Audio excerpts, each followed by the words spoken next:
কোনো অধ্যায় খুব ইফেক্টিভলি কিভাবে অনেক দিন পর্যন্ত মনে রাখা যায় তার আজকে 5টা টেকনিক তোমাকে আমি দেখাবো। কোনো টপিকও সেম কিভাবে অনেক লম্বা সময় ধরে তুমি মনে রাখতে পারবা। এইচএসসি এবং ভার্সিটি অ্যাডমিশন পরীক্ষার জন্য এই কনসেপ্টটা বা এই টেকনিকটা বুঝে ফেলা খুবই জরুরি। যখন কোনো একটা টপিক বা কোনো একটা অধ্যায় তুমি পড়া শুরু করবা, আগে ওই অধ্যায়টা তুমি ক্লাস করবা, আগে সেটা ক্লাস করা জরুরি। ক্লাস করার পরে তুমি ক্লাস করতে করতে ওই টপিকটা নোট করবা। ওই টপিকটা তুমি কি করবা? নোট করবা। মনে রাখবা, নোট করা হচ্ছে একটা আর্ট। সবাই কিন্তু নোট করতে পারে না। নোট করার পরে তোমার কাজ হবে হচ্ছে ওই টপিকটা বই থেকে পড়া। ওই টপিকটা কোথা থেকে পড়া? বই থেকে পড়া। তাহলে তুমি ক্লাস করলা, নোট করলা, বই থেকে পড়লা।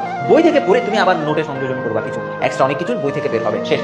ক্লাস করছো, নোট করছো, বই থেকে পড়ছো। এবার 4 নাম্বার কাজ হচ্ছে তোমার ওই টপিকটা তুমি রিভিশনে যাবা। ওই টপিকটা তুমি রিভিশন দিবা। রিভিশন দিলে কি হবে? তোমার যে ক্লাস করা, নোট করা, তারপর বই থেকে পড়া সবগুলো কভার হবে। এবার নিজেকে তুমি চেক করবা। কিভাবে তুমি নিজেকে চেক করবা? তুমি নিজেকে চেক করবা হচ্ছে এক্সাম দিবা। তুমি ওই টপিকটার উপর একটা পূর্ণ বা একটা নির্দিষ্ট নাম্বারের এক্সাম দিয়ে দেবা। তাহলে আমি তোমাদেরকে বুঝাইতে পারলাম যে কিভাবে একটা অধ্যায় বা একটা টপিক পুরো A to Z ক্লিয়ার করতে হয়। প্রথমে হচ্ছে ক্লাস করবো, নোট করবো, বই পড়বো। অনেকে বই পড়া আগে প্রেফার করে, তবে আমি প্রেফার করবো আগে ক্লাস করো, ক্লাস থেকে নোট করো, এরপর বই।